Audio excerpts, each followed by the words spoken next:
My name is Christopher Norman, and this is my story. When I was 5 years old, my biological father was abusing my mom, and it happened time and time again. But one specific night, I walked in to the living room, and I saw my mom gasping for air as my father's hands were around her neck. He turned his shoulder and saw me. I sprinted back to my room, and he came chasing after me, giving my mom just enough time to be able to leave the situation in the house, and she was able to go and call the cops. It would get to the point where I would be sent downstairs along with my other two siblings, younger siblings, just so that my father can abuse her. So it really made an impact on who I was. I didn't know how to express anger, so when we were at home, what I would do is I would, tell my mom I love her, but then turn around and tell her I hate her and I don't care for her. And my siblings would do the same. They would replicate that as well. And so we just really didn't know how to interact with our emotions, our feelings. And so there was times where I'd punched holes in the walls. There was times where I kicked holes in the walls. I didn't know how to grasp my emotions, my feelings. At home, away, I was living a double life, because when I was out with my friends or hanging out with their parents and stuff, I was always viewed as a good, quiet, shy kid. I wasn't raised in a church.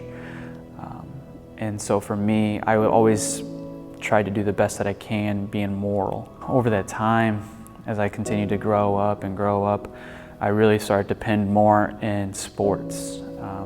I was gifted with sports at the age of 5. Really, that's where I started to find my identity.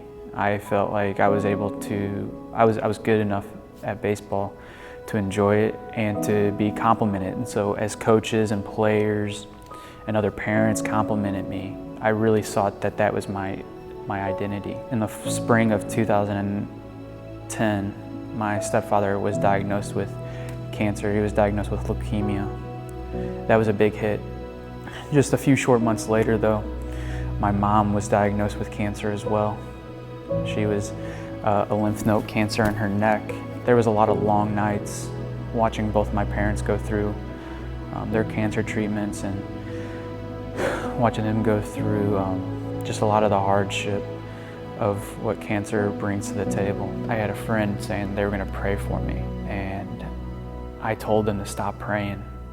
I told them I didn't want prayer anymore. I said that prayer is only hurting me, it's not making me better. There was so much turmoil going on internally because I didn't know how to handle any of this. There was night after night after night I would go in my room weeping, crying. Thankfully, my mom started to get better. My stepdad started to get better. They started to improve. Both of my parents were in remission. I felt like there was a weight on me that was lifted off, and I was able to begin exploring some of the things that I've questioned my entire life. I started to take on the theory of evolution, and so I started to study it more and more and more. They had a conference talking about how creation and evolution can both coexist, and that was really the first time I stepped foot back into the idea that there was a God. After going to that conference and returning home later on that weekend, my curiosity for God continued to grow, and He continued to place people strategically in my life who would be able to point me to the gospel. So much so that I had a group of other high school friends who weren't Christians back then, who started to attend another local church, who invited me to come and be a part of a life group. I had no idea what that was, and in fact I thought it was really bizarre and weird. As my other friend said he was going to go, I decided to follow with him, and we attended the group together since we had so many friends there from high school. They started going through the Bible, and for me that was one of the first times I've ever even opened up a Bible, let alone actually read something from it. There was always logic to their approach, but yet there was something deeper and more meaningful, something that I was longing for. They continue to point me toward the gospel. They continue to shower it on me, and I had so many questions, and they were so gracious toward me about answering my questions, and it always drew my curiosity. It always caused me to think about what is it? What is it? What's the next thing I need to do in order to be obedient to Christ? I continued to be discipled, and I continued to be shown grace and love and mercy in ways that I never felt like I've received before.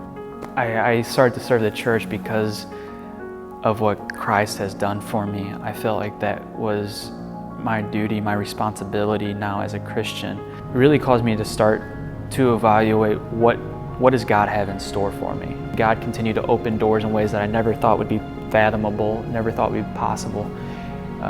God opened up the door to go serve at the Ridge Church in Villa Ridge. And so He opened up the door for me to go serve as the college intern. Time and time again, I just see God's redeeming love, God's presence throughout my whole testimony. Here I am today. I am here, the student minister at Connect Church. And I'm so happy and so stoked to continue to serve this wonderful ministry, this godly ministry that I've seen produce so much fruit already. My name is Christopher Norman, and this is my story.